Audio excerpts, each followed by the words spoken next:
नमस्कार, स्वागत है आपका विंध्य भारत में। मैं आपके साथ साक्षी। आज एक बार फिर उत्तर प्रदेश की अमेठी लोकसभा सीट चर्चाओं में है, क्योंकि लंबे संशय और इंतजार के बाद कांग्रेस पार्टी ने शुक्रवार तड़के यहां से अपने उम्मीदवार के नाम का ऐलान कर दिया।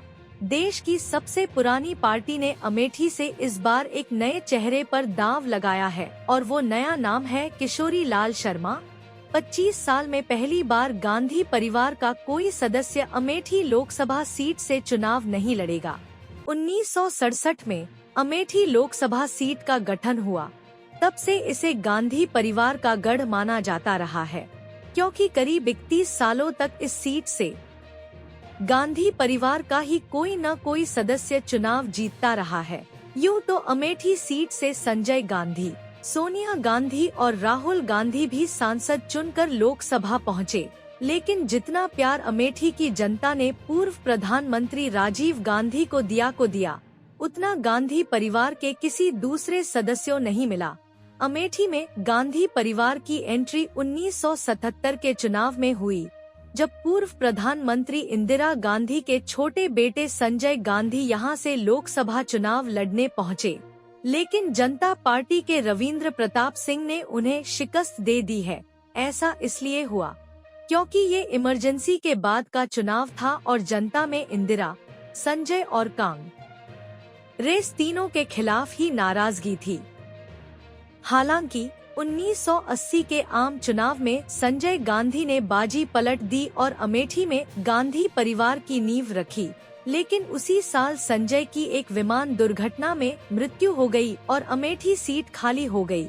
अब यहाँ से इस कहानी में एंट्री होती है राजीव गांधी की, जो अपने छोटे भाई के निधन के बाद खाली हुई अमेठी लोकसभा सीट पर चुनाव लड़ने पहुँचते हैं।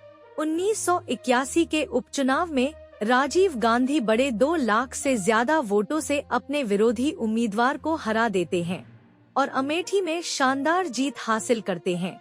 इसके बाद 1984, 1989, 1991 के चुनाव में राजीव लगातार चौथी बार जीतते हैं।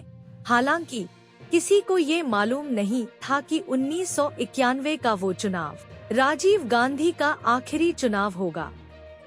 1991 के आम चुनाव के दौरान 20 मई को अमेठी में मतदान हुआ और मैदान में थे कांग्रेस पार्टी के राजीव गांधी और बीजेपी के रविंद्र प्रताप सिंह। इसके अगले ही दिन 21 मई को तमिलनाडु के श्रीपेरम्बदूर में एक चुनावी रैली के दौरान Rajiv Gandhi Liberation Tigers of Tamil Eelam (LTTE) के आत्मघाती हमले का शिकार हो गए। उस चुनावी रैली के दौरान धनु नाम की LTTE की एक आत्मघाती हमलावर ने उनकी हत्या कर दी थी।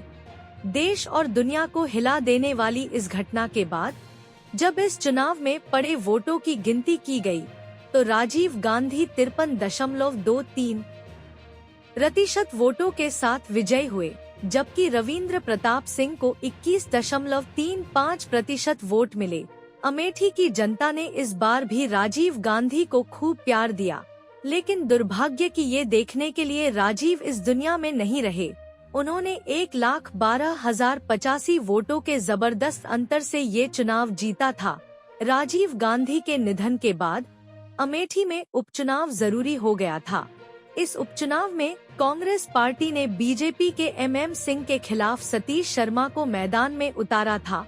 शर्मा राजीव और सोनिया गांधी दोनों के करीबी थे। चुनावी प्रक्रिया के बाद शर्मा 53.88% वोटों के साथ विजयी हुए, जबकि सिंह को 24% वोट मिले।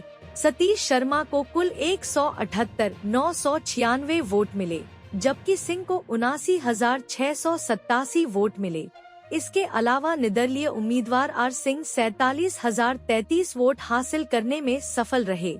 अमेठी से अपने जीवन की राजनीतिक पारी शुरू करने वाले राजीव गांधी ने एक के बाद एक लगातार 4 चुनाव जीते और ये भी एक संयोग ही है कि अपने जीवना का आखिरी चुनाव भी उन्होंने अमेठी से ही लड़ा और जनता ने भी उन्हें खूब प्यार दिया।